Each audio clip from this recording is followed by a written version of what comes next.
أسعد الله أوقاتكم بكل خير وكل عام وأنتم بخير. رمضان مبارك على الجميع. طبعا يسعدني أن ألتقي وإياكم لتحليل مباراة الرجاء والوداد، ديربي الدار البيضاء. وبطبيعة الحال أنا في غاية السعادة أن أتواصل مع الإخوة الأعزاء في المغرب الشقيق.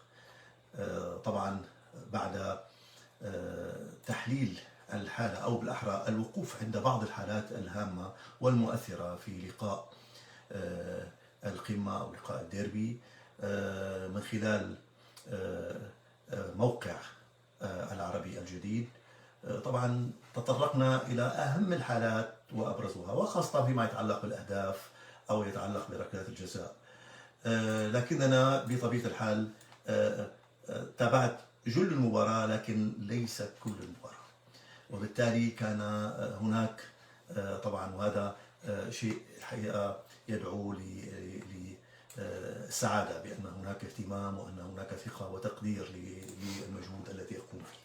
طبعا تواصل معي عديد من الإخوة، والبعض منهم أرسل بعض الحالات وحتى جمع بجهد مشكور كثير من الحالات وأرسلها لي في محاولة للوقوف على حقيقة أداء الحكم الدولي، وهو الأشهر حاليا والأهم على مستوى الكرة المغربية، وأيضا واحد من أهم الحكام على مستوى القارة الإفريقية، وهو كان متواجدا في كأس العالم الماضية كحكم فيديو، حكم فار، وبالتالي طبعا واحد من الحكام المميزين.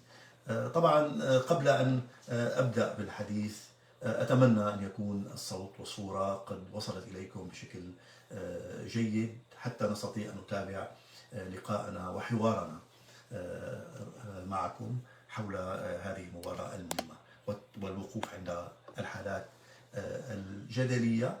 طبعا لن نتطرق إلى كل الحالات بطبيعة الحال، لن نتوقف عن بعض الحالات. هنا مخالفة محتسبة وهنا لم تحتسب وهنا انذار كان يمكن. طبعا هذا من الصعب، هذا يحتاج إلى وقت طويل. أنا توقفت عن عن المباراة بكاملها، وتوقفت عن كل تفاصيلها وخاصة الهامة بطبيعة الحال. يضاف إلى ذلك بأنني توقفت عند الوقت بدل الضائع المحتسب، وقمت بحساب الوقت بدل الضائع بدقة متناهية. وبالتالي سوف نستعرض وإياكم عدد من الحالات، وسوف إن شاء الله نرد على أسئلتكم. الغاية الرئيسية نحن نكون المحبة والاحترام والتقدير لكلا الناديين العريقين ولكل الجمهور في الشقيقة المملكة المغربية. وطبعا لسنا طبعا، والحكم هو أخ وصديق، لكن بطبيعة الحال نحن نتحدث عن وقائع، لا نتهم أحد ولا نبرئ أحد. غايتنا الرئيسية هي إيصال المعلومة الصحيحة، وغايتنا الرئيسية طبعا أن نتواصل وإياكم. هذا شيء مهم. نحن نفتخر بالكرة المغربية ونفتخر بالمغرب الشقيق ونفتخر بالجمهور الكبير الذي واكب هذا الحدث. ولا شك أن المغرب تركت بصمة كبيرة وهامة جدا في نهاية كأس العالم قطر 2022، وكنا جميعا نشعر بالفخر والاعتزاز لما حققته الكرة المغربية من تواجد مؤثر ومهم بين الكبار. وبالتالي دائما أملنا أيضا حتى على مستوى الدوري المغربي والمسابقات المغربية أن تكون المباريات بنفس سوية ما قدمه المنتخب المغربي من أداء عالي ومستوى فني مميز، وأيضا انضباطية، ليس فقط في الأداء الفني إنما حتى أيضا انضباطية أيضا بالسلوك. وهذا شيء مهم جدا، لأن عندما يكون لدينا انضباط بالسلوك رغم شدة المنافسة، هذا يتيح للاعبين تركيز أعلى، ويتيح أيضا أن تكون الأخطاء أقل والمستوى الفني أكثر بروزا ووضوحا. الصوت منيح صوت؟ إيه، صوت أرجو أن يكون صوت. طبعا نحن نتابعكم حاليا، أرجو أن يكون الصوت يصلكم بشكل واضح، الصورة واضحة حتى نستطيع أن نبدأ. ناطرين بالتعليقات إذا الصوت واضح معنا. وطبعا أرجو أن تعطونا رأيكم من خلال يعني الرسائل التي ترسل بأن الصوت يصل بشكل جيد وأن الصورة جيدة، وبالتالي حتى نستطيع أن ننطلق لشرح بعض الحالات والوقوف عندها بشكل كامل ومفصل. الصوت جيد؟ صوت جيد، تمام الصوت.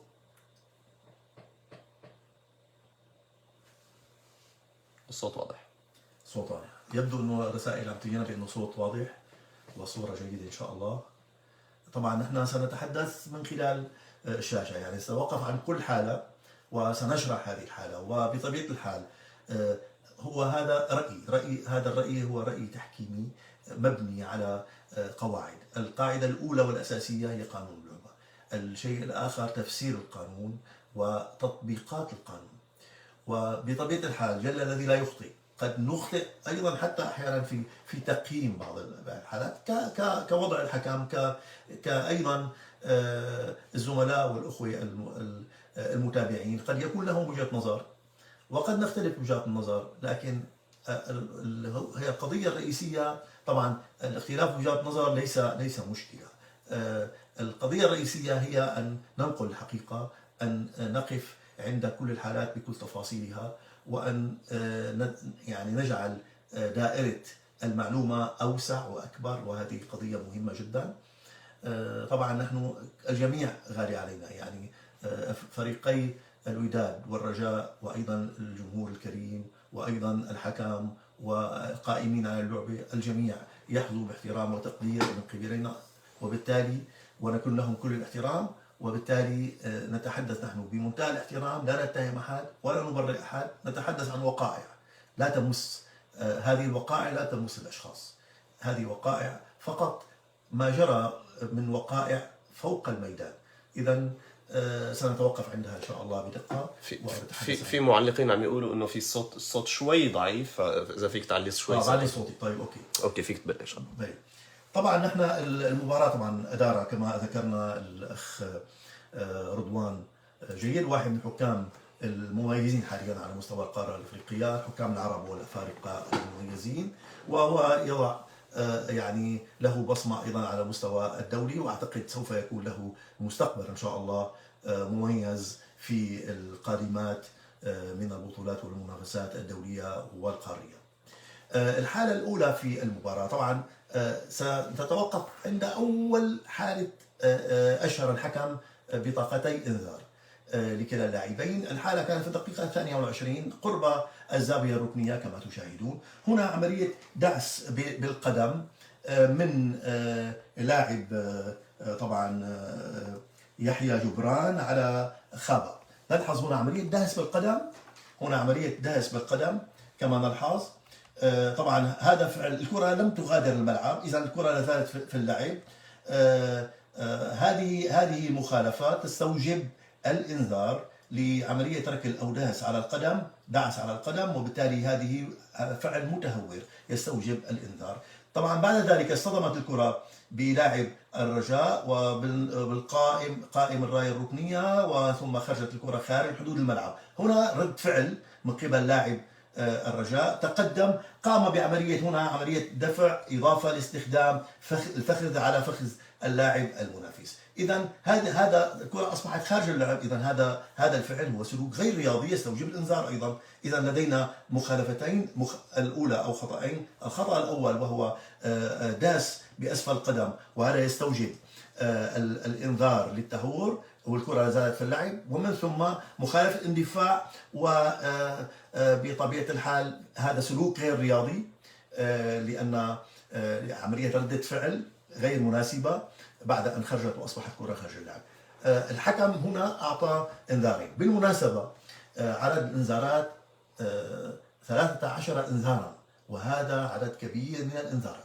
يضاف إلى ذلك حتى المخالفات 39 مخالفة، إذا أيضا عدد كبير من المخالفات، وهذا أعتقد لا يتناسب مع مستوى الفريقين، ولا يتناسب أيضا مع مستوى الذي وصلته كرة القدم المغربية. حاليا نحن اليوم يعني إن تحدثنا على سبيل المثال في الدوري الإنجليزي، فبعض المباريات لا تتجاوز معدل المخالفات لا يتجاوز 17 مخالفة.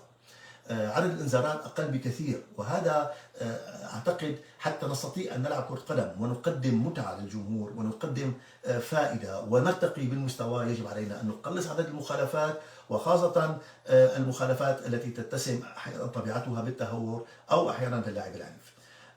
إذا قرار الحكم كان صحيحا بإنذار كلا اللاعبين، وأعتقد بأن أيضا كانت مخالفة واجبة على لاعب الوداد عند الراية الركنية.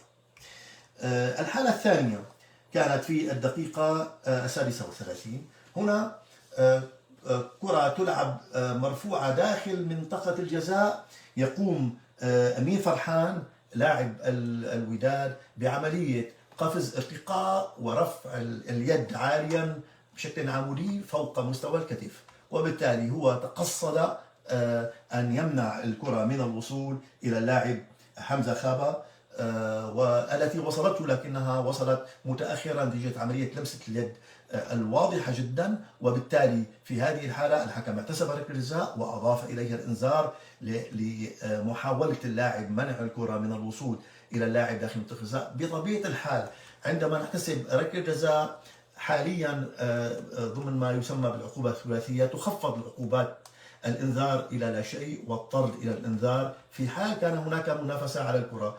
هنا لا وجود لمنافسة، بمعنى باليد لا يمكن المنافسة باليد، دائما مخالفات التي ترتكب باليد ويحتسب من خلالها ركلة جزاء، تبقى العقوبة الانضباطية كما هي. إذا تستحق إنذار فيأخذ إنذار، وتستحق طرد إذا كان هناك منع هدف مؤكد أو منع فرصة محققة للتسجيل، يبقى الطرد مستمرا لأن لا وجود هنا، لأن التنافس لا يتم بالأيدي.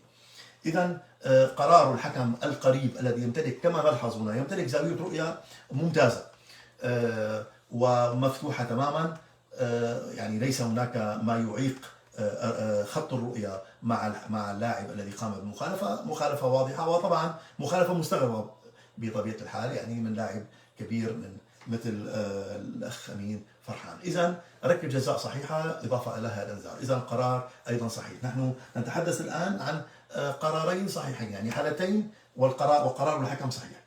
الحالة الثالثة كانت في الدقيقة 46، يعني نحن مع الوقت بدل الضائع حاليا، وهنا نلحظ ونتوقف قليلا. الكرة خرجت هنا خارج، قبل أن نتحدث عن المخالفة، الكرة خرجت خارج حدود الملعب رمية تماس لصالح فريق الرجاء. هنا يتوجب كان على لاعبو الرجاء أن يتوقفوا طالما أن هناك لهم زميل مصاب، يطلب من الحكم معالجة اللاعب. طبعا من واجب الحكم أن يحافظ على سلامة اللاعبين ولا يستأنف اللاعب طالما أن هناك لاعب في مصاب.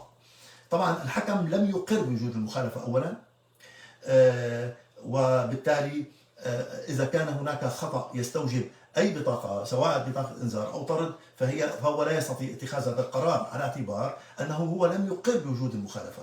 هنا المستغرب بأن أيضا الحكم المساعد كان يتوجب عليه أن يتدخل في حالة قريبة منه، أعتقد وقريبة جدا منه، هو كان يتوجب. هنا زاوية الرؤية بالنسبة للأخ رضوان كانت مغلقة بلاعبين آخرين منعوا عنه أن يرى التفاصيل، وبالتالي عدم رؤيته أو قدرته على مشاهدة تفاصيل التحكيم يعتمد بشكل رئيسي على التفاصيل، فلم يستطع أن يدرك كل تفاصيل المنافسة، وبالتالي لم يقر بوجود مخالفة.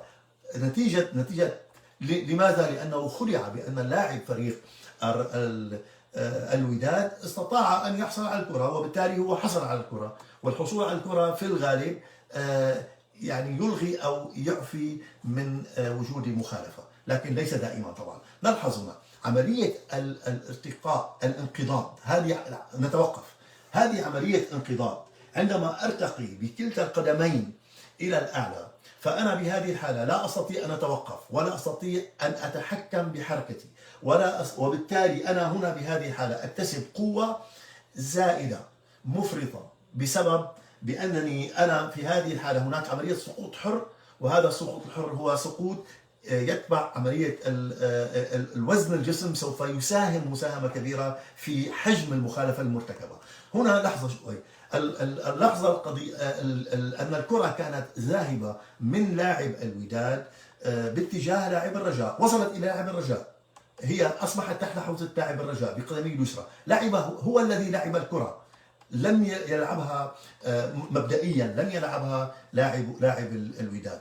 بعد ذلك اصطدمت الكرة بقدم لاعب الوداد الذي كان في الهواء مباشرة، ارتقى عن الملعب، غادر الملعب، كما يقول الإنجليز أنه غادر الملعب. عندما تغادر الملعب فإنك بهذه الحالة، هذه عملية انقضاض أثناء المنافسة على الكرة، اكتسبت منها قوة زائدة أو مفرطة، هذا سيهدد سلامة اللاعب المنافس. طبعا تستمر اللعبة، تذهب أسفل قدمه أو رأس أسفل قدمه باتجاه أعلى الساق، وبالتالي هنا الركل واضح جدا، وأنا أعتقد بأن هذا الركل يندرج في إطار اللاعب العنيف، حتى لو وصل إلى الكرة التي لم يصل إليها، الكرة ذهبت إليه بعد أن لعبها لاعب الرجاء، وهو نتيجة القفز بالهواء واستخدام أسفل قدمه في سبيل الحصول على الكرة، فهو وضع نفسه في موقف صعب.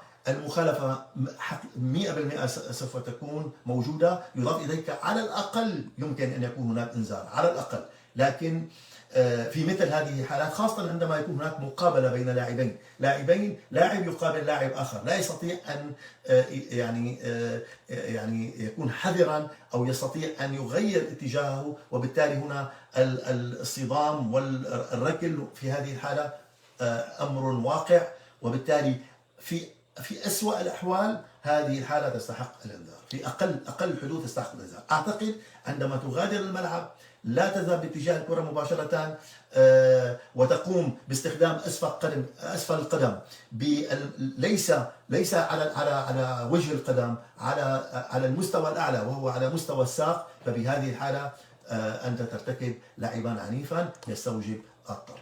طبعا كان على الحكم بكل أمانة كانت زاويته مغلقة، لم يستطيع أن يرى التفاصيل. الحكم مساعد كان أن يقدم العون للحكم في هذه الحالة. هنا يمكن أيضا وبالتأكيد، خاصة إذا كان هناك طرد مباشر، طبعا يستطيع فقط إذا كان هناك طرد مباشر، الفار يتدخل في حال أقر بوجود طرد مباشر. إذا كانت برأي الفار أن هذه الحالة مجرد مخالفة أو مخالفة تهور تحتاج إلى الإنذار، لا يستطيع أن يتدخل. إذا أنا رأيي بأن القرار هو لعب عنيف نتيجة انقضاض اللاعب أثناء المنافسة على الكرة والقفز والطيران في الهواء مغادرا أرض الملعب. هذا ما يسمى إنجليزيا بالتحكيم الإنجليزي، ومن ثم والتحكيم الإنجليزي الجميع يعلم بأنه هو يسمح بكثير من حالات الالتحام البدني بين اللاعبين، لكنه هذه الحالة تحديدا لا يسمح بها أبدا. وخاصة طبعا قد يكون لي رأي أحيانا حتى أحيانا عندما يغادر اللاعب ينطلق بالهواء، يرتقي بالهواء، قد يكون لي رأي بهذا الموضوع أحيانا بأن هذه الحالة تحتاج إنذار أحيانا، لكن بهذه الحالة بأن الكرة لم يصل إلى الكرة التي وصلت إليه، القدم ذهبت باتجاه الساق إلى الأعلى وباستخدام أسفل القدم. إذا قرار الطرد أنا برأيي كان قرارا واجبا في هذه الحالة. هذا القرار وهو قرار خاطئ بطبيعة الحال. الحالة الرابعة، طبعا الحالة الرابعة طبعا فاتني أن أقول، طبعا الحكم بعد أن احتسب هذه المخالفة عندما احتسب هذه المخالفة عاد ليقوم بعملية إسعاف أو تقييم الإصابة وإخراج إصابة لاعب الرجاء، أعتقد لاعب الرجاء الهبطي، أعتقد تماما زكريا، أخرجه خارج حدود الملعب. المشكلة أنه تلقى الهبطي إنذارا على اعتبار الحكم لم يقر بوجود المخالفة، وبالتالي اعتقد بأن زكريا يقوم بعملية إضاعة للوقت أو هدر للوقت أو تأخير بالخروج خارج حدود الملعب، فحصل على الإنذار. إذا كان لديه حق بمخالفة، وكان لديه الحق أيضا بأن اللاعب يقصى من الملعب، اللاعب المنافس، لكنه حصل على الإنذار نتيجة تأخر بالخروج يتلقى علاج. هنا طبعا استغرق كل ذلك العملية حوالي دقيقتين تقريبا، دقيقة و47 ثانية، ومن ثم استؤنف اللعب بعد ذلك بركلة حرة. إذا وطبعا لا وجود لحالة تسلل. عندما رفعت الكرة في طبعا دقيقة 49 زولا سجل الهدف. لاعب بدوي المدافع رقم 25 أعتقد من فريق الرجاء كان يقوم بعملية تغطية واضحة على كل. لا يوجد أي لاعب لحظة لعب الكرة، أي لاعب من اللاعبين المهاجمين لفريق الوداد في موقف تسلل. تابعت الكرة، تحكم في موقف صحيح طبعا، تابعت كرة المرفوعة داخل منطقة الجزاء، تحرك إليها لاعب زولا وتم تحويل الكرة عن يمين الحارس، خادع الحارس بها وأحرز هدف لفريقه. إذا القرار كان صحيح. أنا أريد أن أعقب هنا بأن ليس لقرار الطرد علاقة بالهدف الذي تم منحه. هذا الهدف جاء من مخالفة ركلة حرة مباشرة حقيقية وصحيحة. الجانب المهم بأن وهنا أحمل جزء المسؤولية على لاعبي الرجاء بأن لديهم لاعب مصاب ومن حقهم رمية تماس. كان عليهم التوقف، لن تهرب رمية تماس، يعني رمية التماس تبقى رمية تماس لصالح فريق الرجاء. كان يتوجب عليهم على الأقل إعلام الحكم بأن هناك إصابة، وطبعا هذا من الواجب وواجب كبير على الحكم أن يهتم بسلامة اللاعبين، وهي قضية أساسية، حتى ولو كان برأيي بأنه لا يوجد مخالفة وأن هذه إصابة، إلا إذا كان متيقنا وكان يتوجب عليه أن يذهب لتقييم الإصابة أو إعطاء الفرصة لتقييم الإصابة وإخراجها خارج الملعب. ونحن نعرف دائما بأن اللاعب الذي يخرج بعد الإصابة لا يستطيع أن يدخل إلا بعد استئناف اللعب. إذا هنا حالة لا وجود لحالة تسلل. في عندي سؤال، إنه الحالة اللي جاء منها هذا الخطأ المسجل هي مشروعة؟ طبعا نحن لم نتحدث عن قضية الطرد. لم تكن، إن أقرينا بوجود حالة طرد فهي مخالفة حصلت لم يقرها الحكم، لكن الكرة بعد ذلك خرجت خارج حدود الملعب إلى رمية تماس. إذا هنا اللعب انتهى. كل ما حصل قبل رمية تماس انتهى تماما. هنا لاعبو الرجاء كان يتوجب عليهم عدم تنفيذ رمية تماس وطلب من الحكم طبعا بمعالجة اللاعب، ولأن لديهم لاعب زميل مصاب، لكن هم استأنفوا اللعب. كانوا لديهم طمعوا بأن لديهم رمية تماس قريبة، وهي رمية تماس لن تذهب بعيدا. إذا هذه الحالة ليس لها علاقة وليس لها أي تأثير على المخالفة المحتسبة وهي صحيحة، والهدف السليم الذي جاء دون وجود حالة تسلل. إذا قرار صحيح، هدف سليم. إذا نحن طبعا الحكم هنا أضاف 3 دقائق وقت بدل ضائع للشوط الأول، وأعتقد كان عملية تقييم القرار كان صحيح. أضاف عليهما دقيقة و52 ثانية طبعا نتيجة أن كان هناك لاحظنا أن كان هناك زكريا احتاج لعملية الإخراج، تقييم إصابته وإخراجه خارج الملعب تقريبا دقيقة و47 ثانية.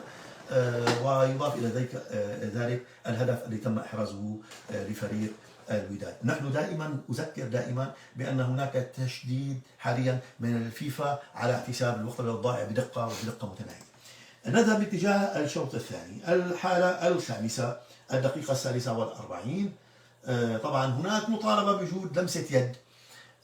هناك لمس للكرة لعبت من مسافة قريبة جدا. طبعا أعتقد هنا يسري أبو زوق لاعب الكرة، وهنا أمين فرحان هو لاعب الوداد. كرة قريبة يقوم بعملية مراوغة ومن ثم يسدد، تصطدم الكرة أو يستطيع اللاعب أن يصد الكرة هنا بهذه اللحظة، يصد الكرة بقدمه اليمنى التي وهي كرة كانت على الأرض تقريبا، ترتفع إلى الأعلى باتجاه ذراع اللاعب. طبعا هنا ذراع واليد كانت طبيعية تتناسب مع الوضعية التنافسية. كانت هنا الذراع قريبة جدا وتقريبا شبه ملاصقة بالجسم، تصطدم الكرة بالذراع وتذهب باتجاه صدر اللاعب وتعود إلى تصطدم بجسم لاعب الرجاء، ومن ثم تعود مرة أخرى لتستقر على رأس كتف اللاعب فرحان أمين فرحان. إذا قرار الحكم صحيح باستمرارية اللاعب، لا وجود لمخالفة، لا وجود لخطأ لمسة يد، وجود هناك لمسة يد لكن ليست مخالفة، لأن جاءت في الذراع. الذراع كان في وضع طبيعي، لم يكن هناك حركة إضافية من قبل اللاعب المدافع باتجاه الكرة. وطبعا كل هذا جرى بنتيجة اصطدام الكرة وتغيير مسارها واتجاهها، وبالتالي لا وجود لأي مخالفة، وقرار الحكم صحيح باستمرارية اللاعب والمطالبة لم تكن محقة. الحالة السادسة كانت في الدقيقة 56، وهنا عملية سقوط. أعتقد عبد الصمد هنا بدوي ويحيى بن فريق الوداد. هنا هذه اللحظة، هنا محاولة نلحظ لاعب الوداد يقوم بمحاولة وصول مع عملية تمدد بين الساقين، وبالتالي لم يتمكن من الوصول إلى الكرة بشكل كبير.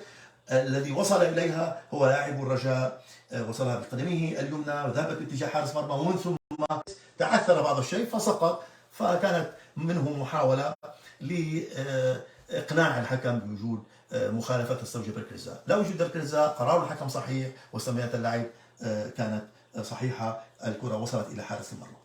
الحالة السابعة، طبعا هنا نتحدث عن الدقيقة 7. رضا جعيدي واللاعب بوزيرة.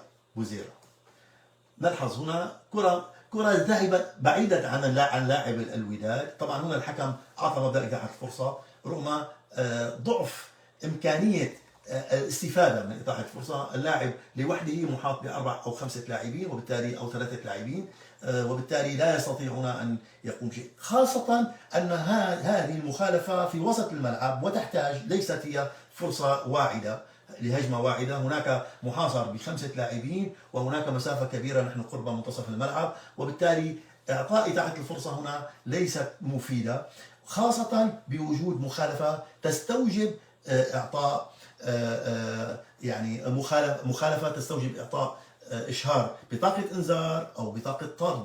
وعندما تكون بطاقة طرد فلا يجب إيقاف اللاعب إلا إذا كان هناك لدينا هجمة واحدة وليس فرصة يعني هناك هجمة، يعني لدينا هجمة وليست هجمة واحدة، فرصة محققة. عندما يكون لدينا فرصة محققة وهناك حالة طرد فرصة محققة، نمنح إتاحة الفرصة، لأن هناك فرصة محققة يمكن تسجيل منها هدف، ونعود بعدها لإعطاء المخالفة لطبيعتها التي تستوجب عملية الطرد. هنا المخالفة، الحكم هنا أعطى الإنذار. طبعا أنا برأيي أيضا وهذه حالة مشابهة، أولا أنا كما ذكرنا الإتاحة الفرصة أعتقد لم تكن مفيدة بشكل كافي، رغم ذلك حدثت مخالفة بعد ذلك بعد أن استمر اللعب، وكانت المخالفة لصالح فريق الرجاء. عاد الحكم أولا معالجة اللاعب المصاب، ثانيا لإعطاء البطاقة الصفراء، معتبرا ذلك بأن هذا تهور، أو بالأحرى يعني اللاعب لم يضع سلامة المنافس بالاعتبار عندما حاول أن يلعب الكرة كما نلحظ تبعد عنه وتتحرك باتجاه اللاعب الرجاء الذي وصل إلى الكرة. أولا نلحظ عملية القفز بكلا القدمين في الهواء، إضافة لاستخدام أسفل القدم مع عملية الدعس بأسفل القدم على الساق الممدودة. وطبعا هنا يعني نحمد الله بأن اللاعب الرجاء قام بعملية إخفاض لساقه. إبقاء الساق سوف يسبب له حتما أذية كبيرة، وبالتالي هذه مخالفة أيضا. وطبعا لم يصل اللاعب إلى الكرة نهائيا، وقفز بكلتا القدمين كما نلاحظ في الهواء، وكلتا القدمين يقفز ويدهس بالقدم اليسرى على الساق. وبالتالي قرار الحكم باحتساب المخالفة كان ضروريا وعدم إتاحة الفرصة، وأعتقد بأن الإنذار غير كافي، كان يستوجب هذا أيضا فعل هذا انقضاض على المنافس أثناء المنافسة على الكرة من الأمام، ومما يهدد سلامة المنافس بالخطر. طبعا هذا هنا قفز ايضا صح باطار المنافسه، لكنه بقصد الايذاء في هذه الحاله يستوجب ايضا الطرد. الحكم فقط اقر بان هذه المخالفه هي مخالفه تهور تحتاج الى الانذار. اذا ايضا قرار اعتقد خاطئ، ويمكن ان اعتقد ان يعني هذين ابرز قرارين خاطئين الحكم. باقي القرارات الحكم بطبيعه الحال ارجو ايضا ان نضع ذلك في الاعتبار. على اللاعبين ان يتعاونوا مع الحكم، سواء بالاداء النظيف البعيد عن المخالفات، البعيد عن المخالفات التي تتسم طبيعتها بالتهور او بالعنف. اضافه لذلك عدم اعتراض، التركيز والاهتمام بالاداء الفني، هذا يساعد الحكم. 39 مخالفه، عدد كبير من المخالفات لا يليق بفريقين، بفريق الرجاء وفريق الوداد، ولا يليق بما قدمته الكرة المغربية من إنجاز. هذا شيء مهم. وهذا طبعا إضافة ل 13 إنذار وحالة طرد لأحد اللاعبين، وهذا عدد كبير من نستكمل الحديث ونذهب باتجاه الحالة الثانية. الحالة الثامنة طبعا ركلة جزاء. طبعا نحن نتحدث هنا، نتوقف قليلا، نتحدث عن موضوع الوقت بدل الضائع. طبعا تشير الشارة هنا إلى 98 دقيقة و16 ثانية، إذا والحكم منح فقط 8 دقائق. طبعا من خلال استعراضي كل حالات الوقت، التوقفات اللي جرت نتيجة الإصابة أو حالات تبديل أو الاحتفال المبالغ فيه بعد تسجيل هدف، خاصة هدف الرجاء الثاني.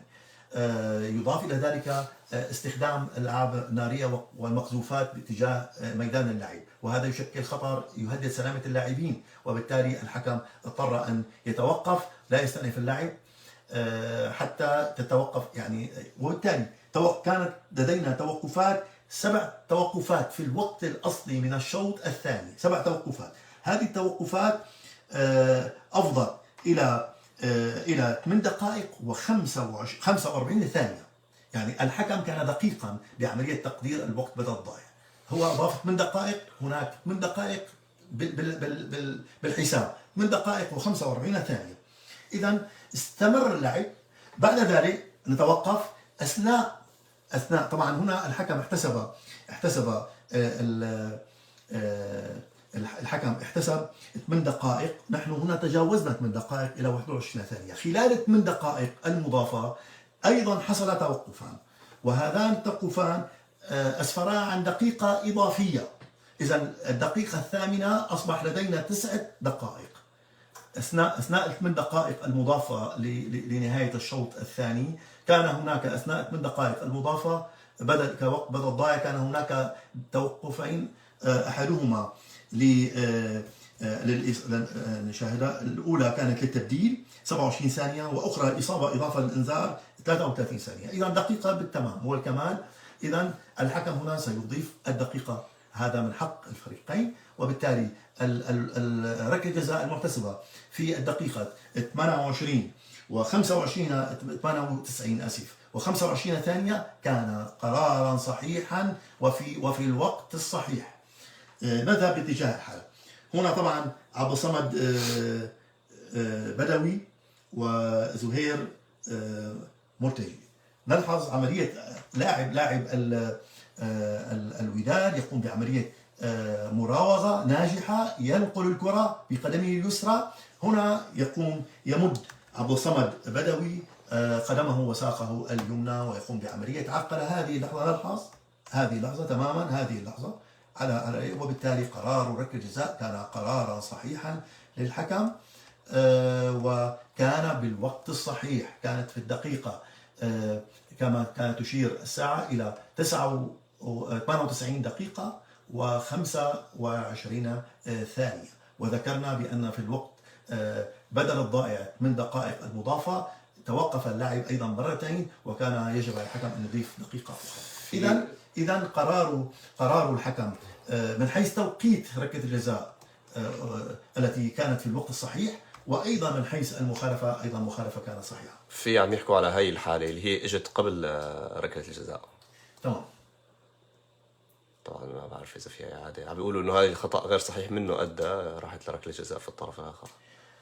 يعني نحن هذه هنا الحكم احتسب مخالفه. طيب يعني انا اعتقد عندما نحتسب مخالفه هنا لا نستطيع ان نحسب مخالفه وناتي الى الطرف الاخر ليكون هناك ركله جزاء، ان نحمل دائما عمليه، حتى عمليه الدخول بالتفاصيل حسب لمسه يد، يعني هو برايه ما في خطا. ايه تماما، هو احتسب لمسه يد. الحكم برأيي بأن هناك قرار. أرجو أن نتابع لنرى إن كان طبعا ما في اعاده بس. تمام. الحكم برأيه أن هناك منافسة على الكرة ولا وجود لمخالفة، وبالتالي اللاعب قام بعملية مسك الكرة لإجبار الحكم على احتساب مخالفة عليه على المنافس. إذن القرار لنعتبر بعدم وجود المخالفة، وأن عملية لمسة يد كانت عملية مفتعلة من قبل اللاعب. نلحظ عملية مفتعلة، قام بالسقوط والإحاطة بالكرة، وبالتالي قرار الحكم هنا صحيح. هنا أريد أن أتحدث عندما يكون هناك مخالفة في نصف ملعب قريبا من منطقة الجزاء، ومن ثم نبدأ هجمة وتستمر هذه الهجمة حتى نصل إلى منطقة الجزاء لنقول بأن هذه المخالفة هي كانت سببا في احتساب ركلة الجزاء. أعتقد هذا ليس واقعيا. يعني هذا شيء ليس واقعي، لا ينطبق على التحكيم. التحكيم أحيانا قد يكون هناك خطأ، الحكم أعطى ركلة ركنية، وركلة ركنية تم رفع ركلة ركنية باتجاه منطقة الجزاء وتم إحراز هدف. نقول بأن الركلة الركنية كانت تقديرا خاطئا، وأن يجب أن تكون ركلة مرمى. يعني لا يمكن أن نبني بهذه الحالة. الحكم احتسب مخالفة، وجاء من هذه المخالفة مباشرة نفس المخالفة جاء منها هدف، والمخالفة لم تكن صحيحة. لا نستطيع أن نعود إلى هذه المخالفة أو إلى هذه الركلة الركنية التي أعطيت بشكل غير صحيح. يعني طبعا أنا بالتأكيد أحترم مشاعر وحماس بعض من الأخوة. طبعا هذا فريقهم، هم حريصين على كل صغيرة وكبيرة، لكن في قانون لعبة كرة القدم، في التطبيق العملي للعبة كرة القدم، لا يمكن أن أعود إلى مخالفة إذا كانت صحيحة أو غير صحيحة في نصف ملعب الآخر وانتقلت مسافة كبيرة وعدد من التمريرات. أين كان لاعبو فريق المنافس؟ يعني هنا لاعبو فريق الرجاء أين كانوا في حالة من الحالات؟ إذا القرار الحكمي بركلة جزاء بحد ذاته كان قرارا صحيحا. عملية بناء، لو دائما الفار يتدخل عندما تكون هناك مخالفة أو هدف سبقه مخالفة، أو ركلة جزاء سبقها مخالفة. عملية البناء تبدأ، عملية البناء تبدأ منذ عملية استئناف اللعب. هذه كلها عملية بناء. إن حدثت مخالفة أثناء عملية الكرة لعبها للخلف. تمام. خلينا نتوقف هنا. أولا جميع لاعبي الرجاء موجودين في هذا المكان. تمام. نحن نتوقف. لعبت كرة إلى الخلف، الجزء الأول. الجزء الآخر بأن لعبت من نصف ملعب فريق الآخر قريبا من منطقة جزائهم. طيب لعبت الكرة أكثر من تمريرة، تمريرتين، 3، 4 تمريرات، ومن ثم عملية مراوغة. نتوقف. عدد من اللاعبين حوالي 6 لاعبين داخل منطقة جزاء من فريق الرجاء، 7 لاعبين ولاعب آخر هنا. إذن هنا ليس تبريرا أن أقول أن هناك مخالفة مكتسبة وهذه المخالفة غير صحيحة، وأثمرت هذه المخالفة في نصف ملعب الفريق الآخر الذي لعبها باتجاه أن هذه لعبها باتجاه ملعب، يعني إلى الخلف. نحمل هذا القرار بظنا بأن هذا القرار غير صحيح، بأن لا وجود. في سؤال مهم جدا على الموضوع، أين دور تقنية الفار؟ تقنية الفار تبدأ من عملية بناء الهجمة. متى بدأت بناء الهجمة؟ عملية بناء الهجمة نعود إلى الخلف، نعود أيضا، نلحظ، توقف، انتهت، لحظة. هنا سنبدأ عملية بناء الهجمة. هذه عملية بناء الهجمة. ابتدأت الكرة مرة إلى اللاعب الآخر. هنا أي خطأ سيحدث أثناء عملية بناء الهجمة ويسفر عن ركلة جزاء أو يسفر عن هدف، سوف يتدخل الفار ليقول بأن حدث خطأ أثناء عملية بناء الهجمة. إذن قرار الحكم هنا، الفار لا يستطيع أن يتدخل نهائيا. هو ولا يستطيع أن يتدخل الفار بكل مخالفة احتسبها الحكم فوق الميدان أو كل إنذار. بروتوكول فار ليس أصلا. بروتوكول فار يقتضي أو يشير إلى 4 قضايا مهمة. الهدف، إن حدث قبله حالة تسلل أو خطأ مخالفة لمسة يد، أو عملية البناء سبقتها مثلا اللاعب الذي استخلص الكرة في منتصف الملعب ارتكب مخالفة عندما استخلص الكرة. كل هذه الحالات يمكن أن الفار هنا أن يتدخل. وأيضا طبيعة الحال ركلات الجزاء وحالات الطرد المباشر، وإن كان هناك مشكلة بموضوع تحديد هوية اللاعب الذي سيتلقى الإنذار أو الطرد، يعني بمعنى الحكم أخطأ باللاعب الذي سيمنحه البطاقة الصفراء أو بطاقة الطرد، البطاقة الحمراء. إذا هنا عملية البناء عملية سليمة استؤنفت بركلة حرة لفريق الوداد، بغض النظر عن المخالفة، إن أقرينا بوجود مخالفة أو عدم وجود مخالفة. عملية لمسة اليد هنا كانت عملية إجبار للحكم لاحتساب مخالفة لصالح اللاعب الرجاء، وبالتالي قرار الحكم كان عدم وجود مخالفة على لاعب الوداد، وبالتالي عملية مسك الكرة المتعمد كان يستوجب أن يوقف الحكم اللاعب ويعطي مخالفة ضد لاعب الرجاء. في سؤال من اغلب المتابعين انه طب هل برايك كان في خطا؟ مشكله ما في اعاده يعني حتى يعني ما في. نحن اولا يعني خلينا نتحدث عن خلينا نرجع بهدوء. نرجع بهدوء. كرة بحوزة لاعب الرجاء تماما. نستمر. لا أعتقد بوجود أي مخالفة. طبعا هنا نلحظ لاعب الرجاء، شوف كيف ذهب بقدمه اليمنى باتجاه قدم الارتكاز اليسرى للاعب المدافع. لم يذهب باتجاه الكرة. إذا هو الذي ذهب باتجاه، نلحظ هو ذهب باتجاه قدمه اليمنى باتجاه منافسه، ومن ثم تمت عملية السقوط. الحكم كان قريب ويمتلك زاوية رؤية جيدة، وبالتالي قادر على تقييم المخالفة من عدمها. وكما ذكرنا نلحظ هنا عملية سقوط. بعد عملية سقوط يذهب باتجاه الكرة مباشرة. كان يتوجب عليه طبعا في محاولة هنا، اللاعب كان يحاول بهذه اللحظة أن يوقف اللاعب. هو متقدم بفارق هدفين لهدف، وبالتالي في منتصف ملعب الفريق الآخر ونحن في الوقت بدل الضائع، في أواخر الوقت بدل الضائع. إذا هو كان تعمد أن يوقف اللاعب، عملية تأخير بعملية بلمس الكرة باليد. نتابع.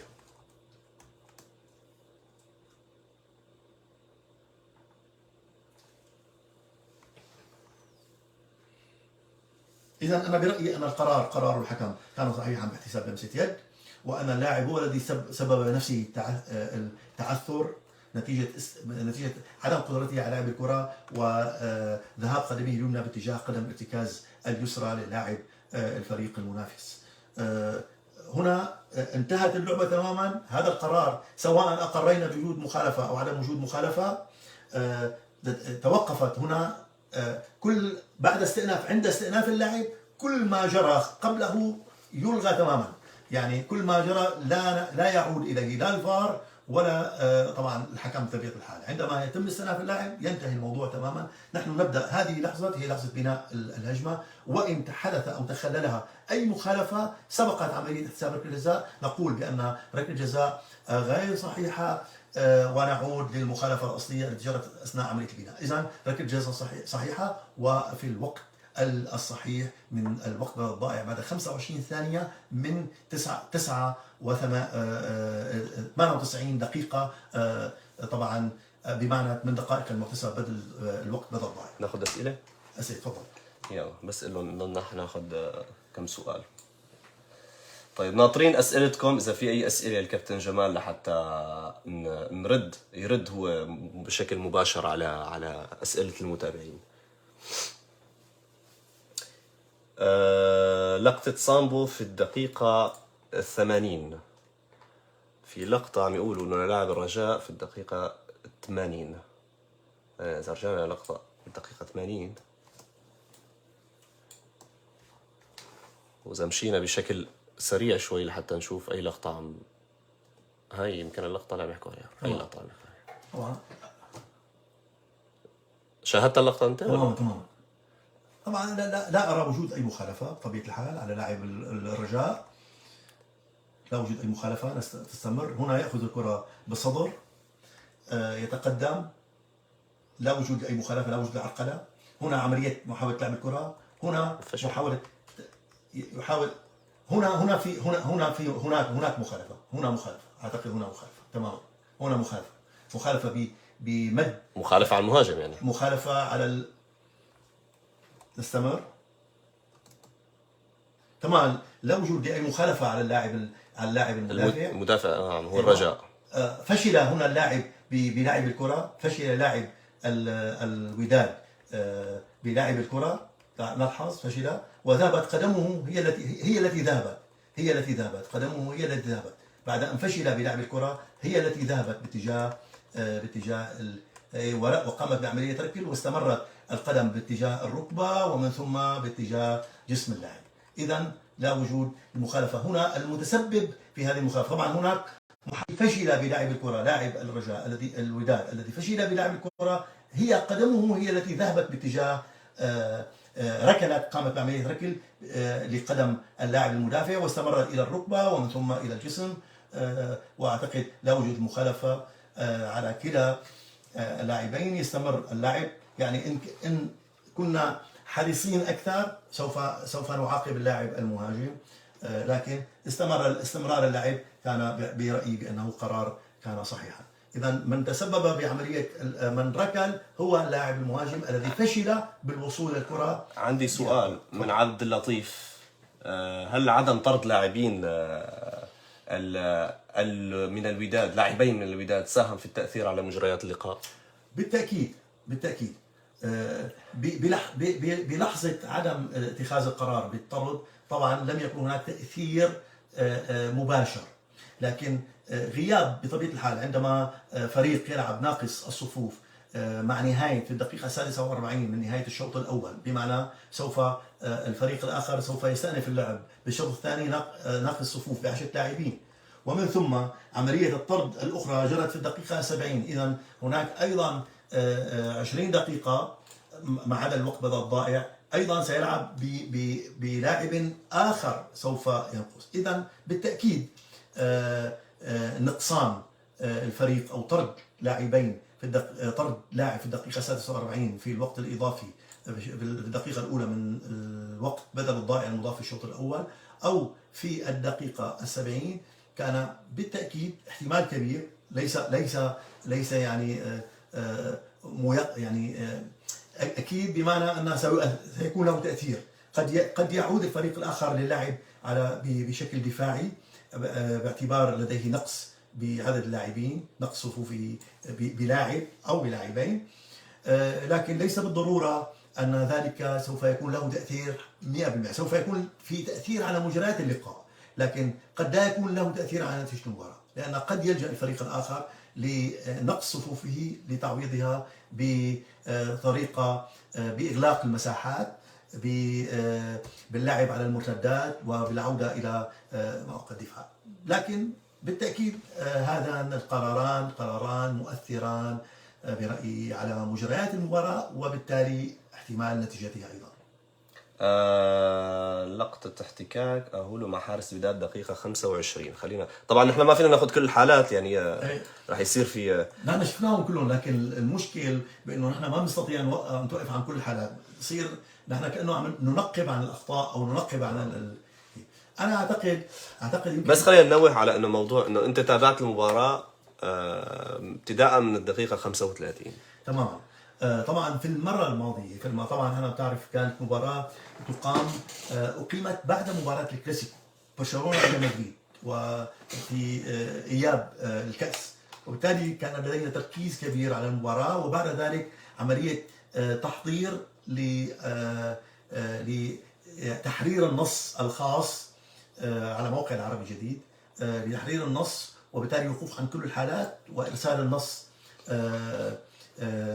رسائل إلى الموقع لعملية إعادة كتابة النص أو صياغته ونشره، وهذا أخذ وقت منا. بعد ذلك انتقلنا إلى المباراة. أنا تابعت المباراة تماما الدقيقة مسجلة لدي في الدقيقة طبعا كان لدي ايضا صعوبه في الوصول الى المباراه مبدئيا. طبعا عرفت بان طبعا القناه التلفزه المغربيه التي كانت تبث المباراه ذهبت باتجاهها وقمت بعمليه عمليه تسجيل المباراه. طبعا استعرضنا اهم الحالات وابرزها. بالامس قمت بعمليه مشاهده ابتداء من الدقيقه 33 حتى نهايه المباراه بدقه متناهيه حتى الساعه 2:30 فجرا، حتى استطيع ان اعطي معلومه دقيقه وصحيحه للجميع. بصراحة عندي اللقطة اللي هلا جابوها بس يعني مش كثير واضحة، رح نحاول نعلق عليها، رح نعرف إذا رح حتى عندك على الشاشة. تمام. لقطة أعتقد اللقطة هي دقيقة 25، هي لقطة الحارس لقطة الحارس مع المهاجم. أنا أعتقد هنا طبعا عملية دخول أو تأخير لعملية استئناف اللعب، لكن أنا أعتقد ليس تأخيرا كاملا. يعني هو لم يقم بعملية استخدام القدم أو استخدام الرأس في محاولة للعب الكرة، أو هو لم يقم أيضا بعملية وقوف أمام حارس المرمى لمنعه أو تأخيره عن استئناف اللعب. هنا طبعا الحكم أقر بوجود بأن هذا لاعب تدخل، بأن اللاعب فريق الرجاء قام بعملية تدخل مع حارس المرمى، أفقده القدرة على لعب الكرة بشكل صحيح، وبالتالي اعتبر ذلك عملية تأخير لحارس المرمى لوضع الكرة باللاعب. هل تستحق الإنذار كابتن؟ أنا أعتقد بأن الحالة لا تستحق الإنذار. أعتقد لم يقم بأي فعل آخر. يعني الخطأ موجود ولكن الإنذار غير مستحق. يعني نحن اليوم نتحدث عن دقيقة 24 ونتحدث عن نتيجة 0 يعني بدون أهداف. إذا نحن لازلنا في بداية المباراة تقريبا في الربع الأول من المباراة. أعتقد عملية تأخير إن حدثت فيها عملية احتكاك طفيف لم تكن يعني عملية تأخير فعلية. طبعا الحارس هنا فشل الحارس بعملية لعب الكرة فذهبت إلى فريق الرجاء. أعتقد نستمر. أي. طبعا هنا الحكم شعر بأن عملية التداخل أو الملامسة اللي تمت مع حارس المرمى هي التي كانت سببا بعدم قدرة الحارس على لعب الكرة إليه، وبالتالي ذهب لإعطاء الإنذار بناء على أن اللاعب المهاجم قام بعملية تعطيل للكرة. أنا أحب بهذه المناسبة أنا أقول بأن الكرة الموجودة نتوقف مع حارس المرمى، اللاعب لا يستطيع أن يتدخل لا بالرأس ولا بالقدم، لا يستطيع أن يتدخل ليلعب الكرة، لأن حتى إذا كان الحارس ينطط الكرة أو يرمي الكرة في الهواء فهذه كلها لعبة واحدة، لا يمكن للاعب الآخر التدخل للقيام بأي فعل، لأن من واجب اللاعب أو من حق حارس المرمى أن يلعب الكرة ويضع الكرة براحته دون أي إعاقة من اللاعب الآخر. يعني الإنذار أحيانا هنا لأن الحكم شعر بأن دخول اللاعب المهاجم سبب عملية تأخير أو بالأحرى أضعفت قدرة حارس المرمى على لعب الكرة ووضعها باللاعب بشكل مناسب. نعم. خلينا ناخذ أسئلة ثانية. أعتقد هاي الحالة حكينا عنها الصراحة. يعني عم يحكوا على هاي الحالة، حالة إنه ليش ما انطرد لاعب خاضع. نرجع اللي هي هاي الحالة الأولانية. خلينا نتوقف. أولا يعني في ناس عم تقول إنه في حالة طرد. أوكي. أولا هناك نتوقف هنا. أولا قليل نمشي شوي قدام. هنا أول شيء عملية دهس بأسفل القدم على وجه القدم. إذا والكرة لا زالت في اللعب، نلحظ صدمت في الراية الركنية وعادت لا زالت في اللعب. إذا هذه مخالفة تستوجب الإنذار لعملية تهور. خلينا نحطها هنيك، خلينا نشوف المتابعين.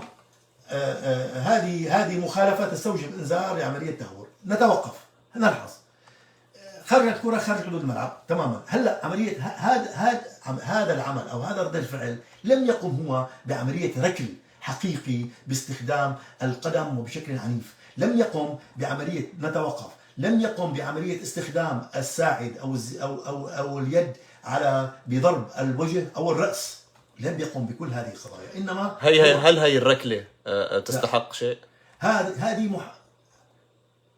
هذه ركل للكرة. الكرة بعد أن ركلت ذهبت القدم، استمرت القدم بحركتها، وهذا شيء طبيعي. لا يمكن أن نوقف بعد أن يركل الكرة. يمكن للاعب أن يقوم بعملية ضبط أو كنترول أو سيطرة على قدمه بعد أن لعبت الكرة. سوف تستمر هذه القدم، وهذه القدم إن استمرت فهذه ليست مخالفة. طيب ردة فعل لاعب الرجاء؟ طبعا ردة فعل لاعب الرجاء واضح بأن سلوك غير رياضي. طبعا لم تصل إلى درجة السلوك المشين. الكرة أصبحت خارج اللعب، إذا هناك هذا سلوك مشين. هذه لم تصل للسلوك المشين، عبارة عن محاولة ركل بمعنى وصدام الفخذ بفخذ اللاعب، وبالتالي لا وجود، لم يركل بقدمه بقوة بقدمه أو بحذائه اللاعب المنافس، لم يقم بعملية استخدام اليد بضرب الرأس أو الوجه باليد، وهذا يعتبر سلوكا مشينا، خاصة أن الكرة خارج حدود الملعب. يعني الإنذار كان كافي. إذا الإنذار كان كافي لكلا الطرفين. وكما ذكرنا هذه أول بطاقتي إنذار في المباراة، بلغت عدد بطاقات 13 إنذار. طيب خلينا ناخذ آخر سؤال. شو عندنا أسئلة؟ هل تضييع الوقت في الزاوية يعتبر خطأ؟ أعتقد عم يحكوا على حالة الصافرة اللي إجت، أعتقد شاهدناها ولكن ما كان واضح الصراحة. خلينا نشوف اللقطة. بعتقد في الدقيقة 91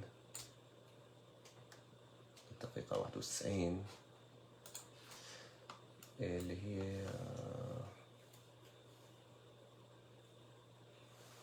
أوكي. طبعا لحظة، خليني أعطيك اللقطة لحتى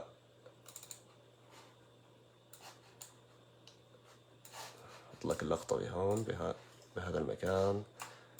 هن عم يحكوا على حالة. طبعا أول شيء بنشكر الأخوة والزملاء والأصدقاء اللي كانوا متحمسين وبعثوا لنا لقطات لتساعدنا بعملية المتابعة. طبيعة الحال احنا شاهدناها، لكن اعتمدنا بشكل رئيسي على المباراة المسجلة لدينا.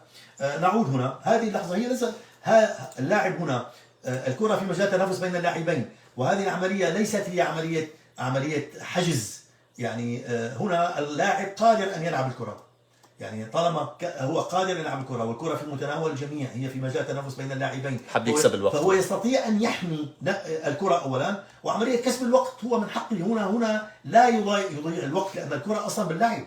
الكرة إذا في مجال لعب يستطيع اللاعب الآخر المنافس لفريق الوداد أن يحصل على الكرة، وهذا ما حصل. طب الصافرة اللي أتت هون، أنا لا أرى أن وجود هناك مخالفة، لا أرى وجود مخالفة، لا، إلا إذا هذا اللاعب، خلينا نقول اللاعب اللي لاعب الكرة الركنية، في لاعب الكرة الركنية وراح بهذا الاتجاه. أعتقد قد رفع الراية، أعتقد. لا أعتقد، ما أعتقد حكم الساحة هو اللي، لأنه الراية تحت. شوف خلينا نشوف. شوف الراية هون، الصافرة أتت، رفع الراية. صحيح رفع الراية بشكل، أنا أعتقد أيضا حتى رفع الراية لاحتساب مخالفة لصالح الوداد لم تكن مناسبة، لسبب أن الكرة ذهبت للاعبي الوداد الذين كانوا حوالي 3 لاعبين. نلحظ كرة ذهبت لاعبي الوداد، ما في داعي، لا وجود، لا يعني المخالفة هنا ليس. عفوا بس في واحد عم يقول لي انه لماذا تقيمون اللقطات من فيديو للرجاء، يعني فيديو من جماهير الرجاء هي العالم. تماما، نحن فقط هذه الحالة لأنها غير متوفرة، مش متوفرة يعني موجودة لدينا بالتسجيل، لكن نحن لم نعد إليها لأن هي برأينا لم تكن تستدعي التوقف عندها، ليست ذات أهمية، وبالتالي نحن استعنا بهذا الشريط فقط بهذه اللقطة، ونحن كنا حذرين جدا بالتعامل مع أي لقطات أرسلت إلينا. تعاملنا مع اللقطات التي التسجيل التي قمنا بمباراة المسجلة لدينا، وبالتالي استعرضت أنا بالأمس شاهدت كل الحالات، شاهدت كل المباراة بالكامل، وتوقفت عن كل الحالات بشكل كامل حتى 2:30 فجرا. التقييم الإجمالي لك الكابتن رضوان جيد لأداء الحكم؟ طبعا رضوان جيد، واحد من الحكام مميزين بكل أمانة. أنا أعتقد طبعا هذا عن متابعة كبيرة، يعني متابعة طويلة لرضوان جيد. نحن ما عم نحكي على أداءه فقط في هذه المباراة. طبعا نحن لا نستطيع، ليس دائما التقييم يكون لتقييم لمباراة واحدة، التقييم هو لمسيرة حكم رضوان جيد، واحد من الحكام الأبرز ليس فقط على مستوى المغرب، وإنما على المستوى القارة. ويضاف إلى ذلك واحد من الحكام المميزين، وأعتقد الذين سيكون لهم دور على مستوى البطولات الدولية القادمة. المباراة كانت صعبة. أولا أداء بدني عالي جدا طوال مراحل المباراة حتى الدقيقة 98 وحتى ما بعد الدقيقة 98. معظم المخالفات، معظمها 39 مخالفة محتسبة كانت صحيحة، لكن كان هناك مخالفة أكثر، 3 مخالفات 4 مخالفات أعتقد كان يتوجب على الحكم أن يحتسبها. إذن الخطأ ضئيل جدا. وهذه المخالفات واحدة منها فقط هي كانت المؤثرة، هي عملية التي بالدقيقة 46 عملية التي كانت تحتاج للطرد. حالتين اعتقد. هو احتسب حالة الطرد الثانية التي لم يتعامل معها، احتسب إتاحة فرصة، ومن ثم عاد بعد أن حصلت مخالفة لصالح فريق الرجاء، عاد ليقوم بعملية معالجة إصابة لاعب الرجاء وإعطاء إشهار ببطاقة الإنذار للاعب الوداد الذي كان يستحق الطرد. إذن من حيث باقي قرارات الإنذار أنا أعتقد قرارات صحيحة. حالتي أنا أعتقد هناك حالة طرد طبعا في نهاية المباراة كانت صحيحة نتيجة تهجم اللاعب بعد نهاية المباراة.